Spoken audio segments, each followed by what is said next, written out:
मैं आगे इस कार्यक्रम को आगे बढ़ाते हुए मैं आमंत्रित करना चाहूंगा जो कि धमाकेदार भाषण के लिए जाने जाते हैं हमारे छोटे भाई वसीम अंसारी जी। वो आपको इस क्षेत्र में गणतंत्र दिवस के उपलक्ष्य में आपको संविधान के बारे में कुछ जानकारी देंगे। हमें उनसे कुछ सीखने और उनको सिखाने का मौका मिला है। आइए हम सुनते हैं चंद पंक्तियों के साथ वसीम अंसारी जी को। मत लगा देना भारत माता के आंचल में दाग तुम, मत लगा देना भारत माता के आंचल में दाग तुम। किसी दिन किसी का सवाल छीन लोगे, किसी दिन छीन लोगे सुहाग तुम। अपनी राजनीति के खातिर हिंदू मुस्लिम करवाने वाले, अपने राजनीति के खातिर हिंदू मुस्लिम करवाने वाले, एक कुर्सी के खातिर वतन पे मत लगाओ दाग तुम, वतन पे मत लगाओ दाग तुम। आइए वसीम अंसारी।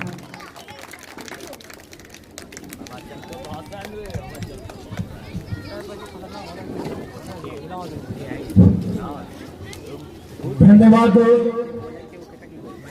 कमल हसन जी। गलत इल्जाम है हम पर कि वफादारी नहीं करते, गलत इल्जाम है हम पर कि वफादारी नहीं करते। अरे हम मोहब्बत बांटते हैं, अदाकारी नहीं करते।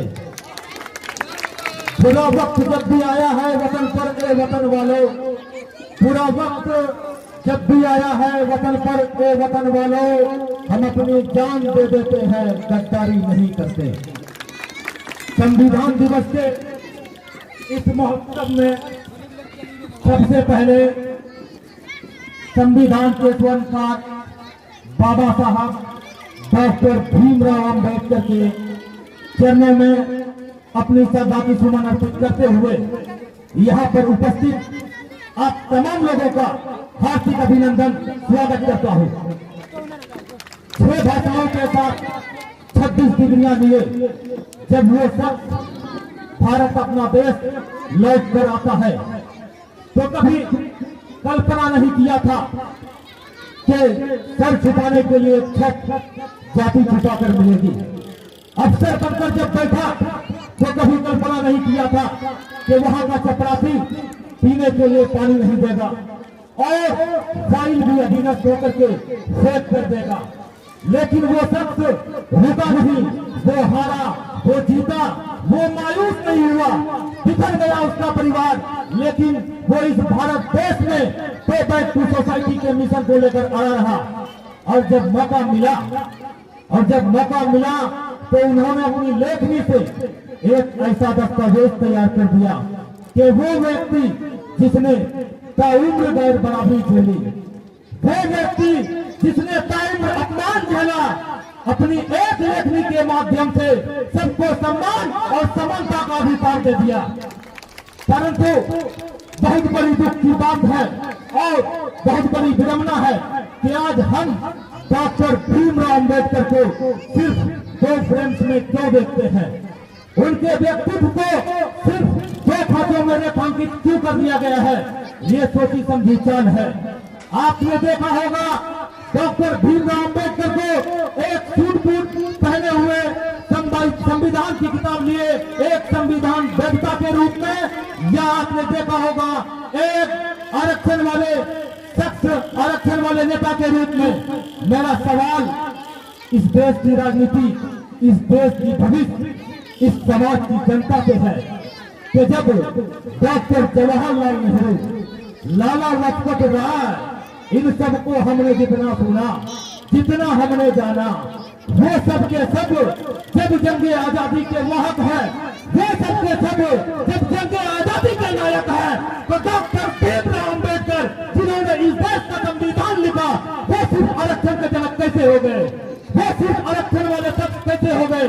समझ लीजिए, मैं आपको बताना चाहता हूँ कि डॉक्टर भीमराव अम्बेडकर को आप आरक्षण वाले शख्स के रूप में परिभाषित नहीं कर सकते, बल्कि उनका पूरा परिचय देना होगा समाजशास्त्री डॉक्टर भीमराव अम्बेडकर। अम्बेडकर, इस देश के राजनीति पलटने वाला डॉक्टर भीमराव अम्बेडकर, इस देश के सत्ता पलटने वाला डॉक्टर भीमराव अम्बेडकर और ऐसे संविधान के रचयिता के सामने मैं बार बार सर झुकाकर नमन करता हूँ। दोस्तों, आज हमारे मस्जिद मदरसे को टारगेट किया जा रहा है। क्यों? ये हमारे और आपकी कमजोरी है। आज इस्लाम को, आज मुसलमान को गलत नजरिए से देखा जा रहा है, लेकिन वो भूल रहे हैं कि इस्लाम ऐसा मजहब है कि जब तक इसे दबाने की, बदनाम करने की कोशिश की गई है, इस्लाम और भी बुलंदियों के साथ दुनिया के सामने आया है। वो कहते हैं कि इस्लाम खून बहाने की इजाजत देता है। मैं पूरे जिम्मेदारी के साथ हिंदुस्तान का एक जिम्मेवार नागरिक होने के नाते इस मंच के माध्यम से ये बताना चाहूंगा कि इस्लाम वो मजहब है जो वजू करते वक्त न पानी बहाने की इजाजत नहीं देता हो, वो खून बहाने की इजाजत कैसे दे सकता है? ये सर फिरे लोग जो गलत मैसेज फैलाते हैं माहौल में, आप खासकर उनसे अपने बच्चों को ये तालीम दें और सावधान रखें। क्योंकि किसी शायर ने कहा है कि अपनी ही उड़ान को संभाल लो जरा, दूसरे के चाल पे तनकीद न करो। अपने ही चाल को उड़ान को संभाल लो जरा, दूसरे के चाल पे तनकीद न करो। जिससे जहर फैलता हो भाई भाई में, ऐसी होली दिवाली या ईद न करो। और आप जो लगाते हैं हमारे गांव में, उनसे देशभक्ति की उम्मीद न करो। और गलियारे के पालतू बबूरों के लिए इंचारी के गुलाम को शहीद न करो। दोस्तों, हिंदुस्तान वो मुल्क है जहां मुसलमानों की पहचान अजमल कसाब से नहीं होती, जो मुंबई के ताज होटल में घुसकर 166 लोगों को मौत के घाट उतार गए।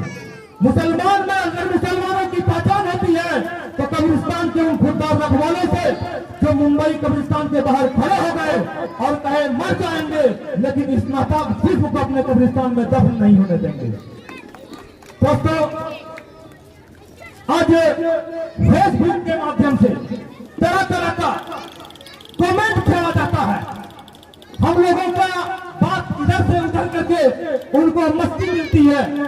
तो हमने एक दिन सरपंच साहब और भाई समीम साहब बात कर रहे थे, शायद इन्हीं के अड़ोसी पड़ोसी जो कि सिर्फ जैसे अंग्रेज चापलूसी बात को यहाँ फैलाए थे, उसी प्रकार का फेसबुक से उस पोस्ट करके फैला रहे हैं। तो हम कहे उनको कि उन्हें वो करना है, करने दीजिए, हम लोगों को अपना काम करना है, जो बोलना है बोले। पर हमें आप भी नहीं जिंदा जवानों कि जुगनुओं का हमको भरोसा नहीं है।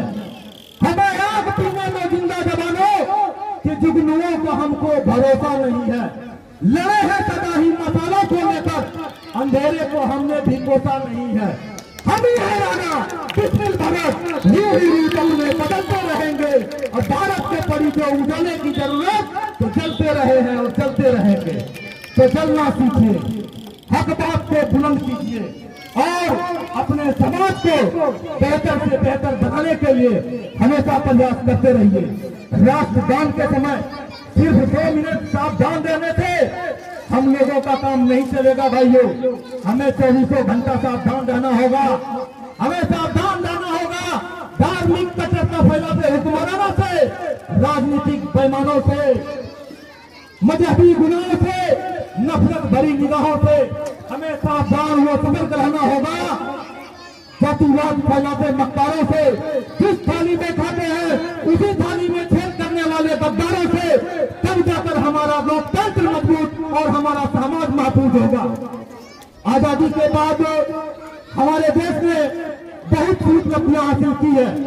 आज का मनुष्य चांद पर तो पहुंच गया, किंतु धरती पे कैसे रह जाता है इसका कायदा नहीं सीख पाया। कहा जाता है कि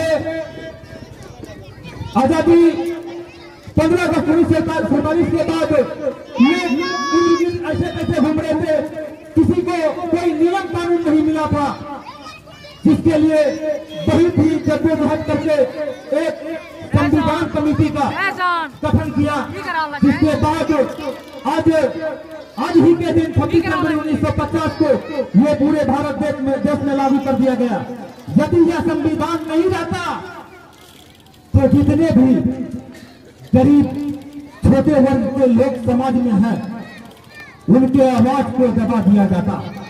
आज यदि कोई बोलता है, आज अगर वसीम अंसारी यहाँ बोलता है तो ये बोलने का अधिकार हमारा संविधान हमको देता है। कोई कानून नहीं दिया, हमारा संविधान ने दिया। और ऐसे संविधान को बचाने के लिए हमें और आपको साथ मिलकर चलना होगा, कदम से कदम मिलाकर चलना होगा, तभी हमारा देश, हमारा मुल्क, हमारा समाज बेहतर से बेहतर की ओर जाएगा। अंत में मैं उन कुर्बानों को याद करते हुए मैं उनको सब्र चाहता हूँ। फूल नहीं है मेरे पास, मैं उनको सब्र चाहता हूँ। हिंद जिनकी जान था, मैं उनको सब्र चाहता हूँ। हिंद जिनकी जान था, नाम हिंदुस्तानी जिनका मजहब हिंदुस्तान था। रक्त के रंग के थे धरती को, अरियों की ललकार पर जय हिंद का नारा सदा लिखा था। जेलों की दीवार पर अरे पदम दी थी गोलियां, दिल मगर आजाद था और रक्त के अंतिम कतरे में भी भारत जिंदाबाद था। इन्हीं चंद शब्दों के साथ तो मैं अपनी वाणी को विराम देता हूँ। जय हिंद, जय भारत।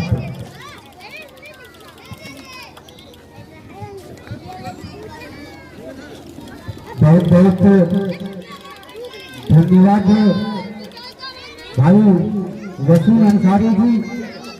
आप इसी काबिलियत के जाने जाते हैं। धमाकेदार भाषण के लिए आपका नाम मशहूर है। ये तो बहुत सारी बातें आपने कही, लेकिन आप संविधान के बारे में भी कही।